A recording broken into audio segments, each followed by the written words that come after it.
पूज्य गुरु घासीदास बाबा की जय। तो सत्य नामे की वृक्ष है और निरंजन बन के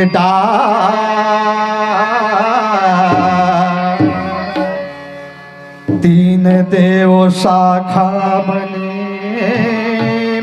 के पन्ना बने संसार। तो सत्य नाम सही नाम नहीं के गिरधपुरी जैसे धाम, घास दास जैसे संत नहीं जेह जपत है सत्यनाम। बोले प्रभु गुरु घासीदास बाबा की हे आरती भजन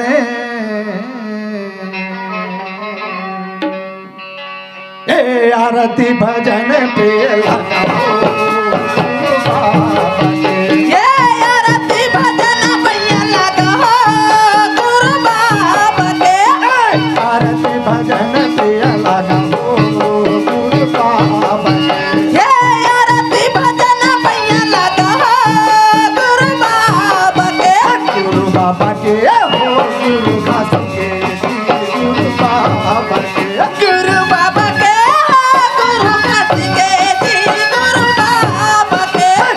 बाबा के हो गुरु घास के गुरु बाबा के गुरु बाबा के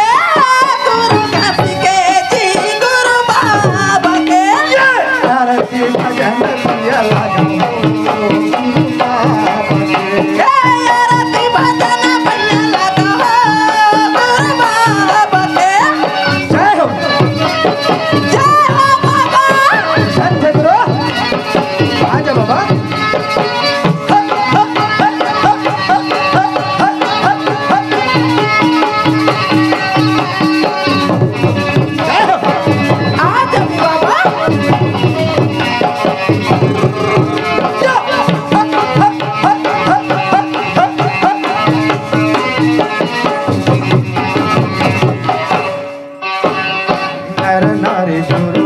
बाबला परघामो गुरु ला परघामो जी पैसे सती ला परघामो पुरख ला परघामो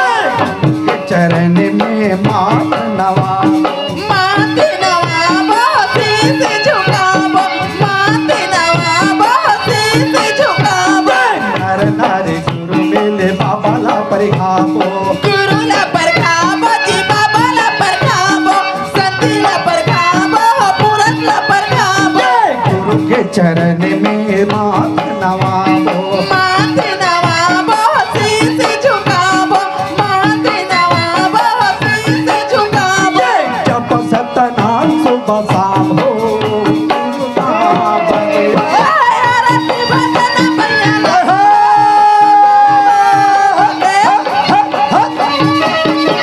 जय हो बाबा।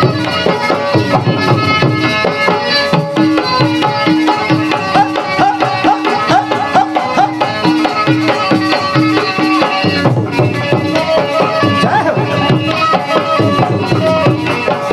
आज अभी गिरत वाले